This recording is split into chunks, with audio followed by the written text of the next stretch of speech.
فرماتے ہیں کہ میں اپنی شاعری کے ذریعے حضور کی بکھری ہوئی امت کو جمع کرنا چاہتا ہوں۔ یہ مغرب کی سازش ہے، یہ استشراق کی سازش ہے کہ مسلمانوں کو فرقوں میں تقسیم کیا جائے۔ ہمیشہ کوشش کی ہے کہ ممبر پر وہ بات کی جائے جس سے معاشرے سے ملیٹنسی کا خاتمہ ہو، نفرت کا خاتمہ ہو، محبت کے دیپ روشن ہو۔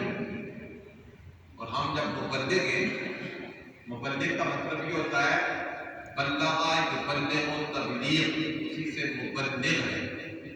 با لام اور غین کا مطلب یہ ہوتا ہے دل کے قریب جا کر بات کرنا۔ آج میں کیونکہ یہ مہینہ صدیق اکبر کا ہے، اس لیے گزشتہ جمعہ بھی میں نے ان کی شان بیان کی، اس جمعہ کو بھی ان کی شان بیان کر رہا ہوں۔ رسول اللہ صلی اللہ علیہ وسلم نے فرمایا، حضرت ابو ہریرہ حدیث کے راوی، ما نفعنی مال احد ما نفعنی مال ابی بکر۔ حضور نے فرمایا کہ اس کائنات رنگ و بو میں کسی کے مال نے میرے مشن کو اتنا نفع نہیں دیا جتنا ابو بکر کے مال نے میرے مشن کو نفع دیا۔ یہ جملہ جب صدیق اکبر نے سنا تو حدیث میں آتا ہے، امام ابن ماجہ حدیث کو نقل کرتے ہیں، حضرت صدیق اکبر نے جب یہ بات سنی تو حضور نے فرمایا، ما نفعنی مال احد ما نفعنی مال ابی بکر۔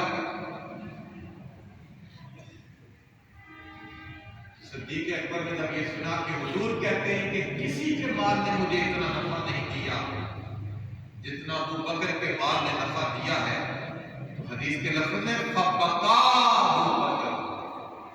یہ ارشاد سن کر حضرت ابو بکر دھاڑی مار کر رونے لگے، صدیق اکبر رونے لگے اور عرض کیا، یا رسول اللہ حل انا ومالی الا لک یا رسول اللہ، میں اور میرا مال آپ کے قدموں پر نچھاور بار بار آپ کو ذکر فرما رہے ہیں۔